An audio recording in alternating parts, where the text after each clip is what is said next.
Looking for reliable forex analysis? Check out ForexScope for daily forecasts and insights to help you trade smarter. Link in the description and comments. Neo-Nazi leader Thomas Sewell released on bail. Met by protesters. Thomas Sewell, a figure identified as a neo-Nazi leader, has been granted bail and subsequently encountered a vocal protest upon his release from custody. Sewell, 32, was facing charges related to alleged involvement in a violent group attack on a First Nations protest camp in Melbourne, after spending 72 days in remand following his arrest on September 2.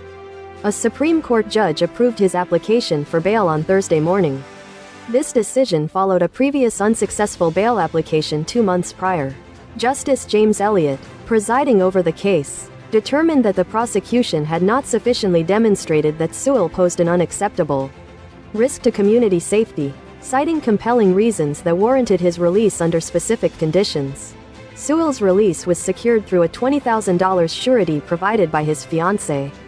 He is now bound by stringent bail conditions, which include a prohibition on contacting any alleged co-accused individuals and an exclusion from Melbourne's Central Business District. The NSN logo was visible on his sleeve as he attended court, accompanied by his fiancée and supporters. Awaiting the judge's decision, the charges against Sewell stem from 2 incidents in August, encompassing 25 offenses. He is accused of leading a group attack on August 31 at a sacred First Nations site, an event where several individuals were reportedly assaulted.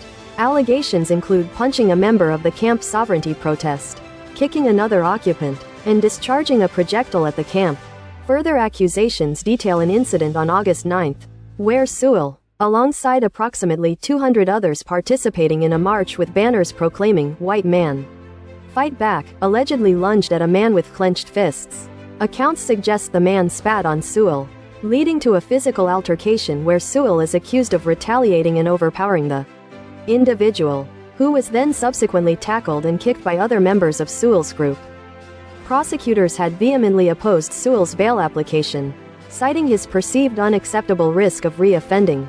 They characterized his group, the National Socialist Network, as having a history of hate crimes and acts of violence, and a propensity to target vulnerable groups, including ethnic minorities. During the bail hearing, prosecutor Eric Dober recounted Sewell allegedly instructing a group of about 30 men, dressed in black, to "let's get him" before leading them towards the camp at King's Domain, a site of deep cultural significance for Aboriginal and Torres Strait Islanders. Despite the prosecution's objections, Sewell's defense barrister, Dermot Dan KC, presented arguments for his client's release. Dan highlighted that any potential risks to the community could be effectively managed through strict bail conditions. He also raised concerns that prolonged pretrial detention, which could potentially last up to 2 years, might result in Sewell serving more time on remand than any eventual sentence. Dan emphasized that conditions such as restricting Sewell's movement to outside the Melbourne CBD and prohibiting contact with co-accused would mitigate any perceived threat.